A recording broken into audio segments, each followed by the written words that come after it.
We've all been there, right? You plan a quick trip to the store for just one or two things and you end up with a major shopping haul. Well, today, we're pulling back the curtain on the invisible forces at play.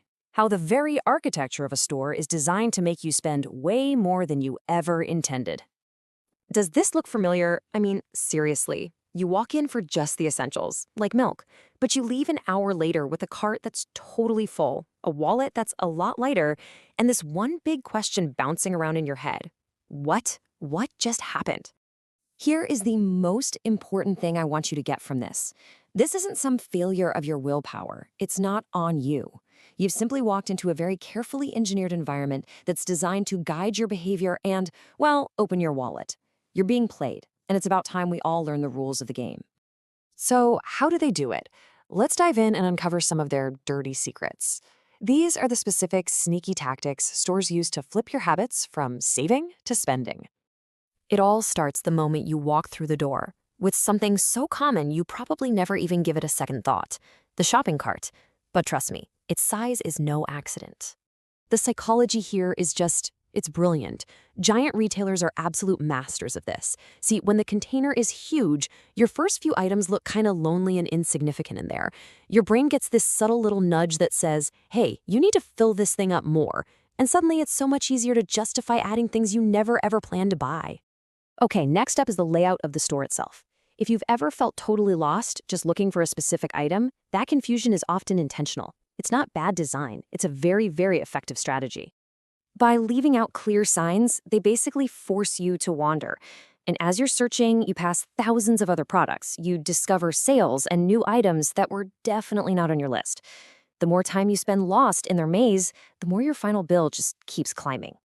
Now, this next one is just so subtle and so smart. Stores know that if they can get you to trust them on the price of a few key items, you'll just assume everything else is a good deal too. This is a classic tactic called a loss leader. Think about those famously cheap Costco hot dogs, or the rotisserie chickens you always seem to find near the checkout. The store is actually losing money on those items, but that loss is an investment for them. It makes you think, wow, what a great deal. And that feeling of trust spreads to every other item in the store, even the ones with really high markups. And finally, who can resist a free sample, right? It feels like this generous little treat from the store, but it's actually one of the most effective sales tools they have. It works in a couple of ways. First, a little taste can trigger a craving you didn't even know you had. And second, it activates this powerful psychological principle called reciprocity. You know, someone just gave you something for free, and now you feel this subtle unconscious pressure to return the favor by buying the product. It's a direct line to an impulse purchase. So when you put all these secrets together, you start to see this larger picture emerge. It's not just a collection of random tricks. It's a comprehensive psychological blueprint designed from the ground up. I want you to think of it this way. Every single shopping trip is a battle between two blueprints. On one side, you've got your plan, your carefully written shopping list. But on the other side, you have the store's plan, its masterfully designed floor plan. And their plan is designed specifically to defeat yours. So the crucial point is this. And if you remember one thing, remember this. These environments are not built for your convenience. They are not designed to help you get in and out quickly. They are quite literally built to change your habits, to turn a focused shopper into a wandering spender. But hey, knowing the trap is the first step to disarming it. So how do you take back control? Well, it's time to stop following their blueprint and start becoming a wealth architect with a blueprint of your own. And let's be really clear, the solution isn't about gritting your teeth and trying to have more self-control in the snack aisle. It's not going to work.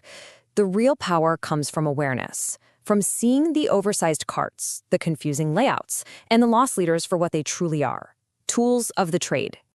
So what's the practical first step? It's simple, but it is so powerful. You need to become the architect of your own finances. Start by tracking every single dollar. Find those small, unnoticed leaks, the extra items that sneak into your cart. Once you see where the money is going, you can consciously stop those leaks and redirect that cash toward your actual goals. This is all about a fundamental shift in your identity. With this knowledge, you are no longer just a passive shopper being led through a maze. Nope, you are now a wealth architect, actively and consciously designing the financial structure of your life. You hold the blueprint now. And that leaves us with a final thought to chew on. We've deconstructed the architecture of the retail store. But what other invisible blueprints and hidden designs are quietly shaping your habits, your decisions, and your life every single day?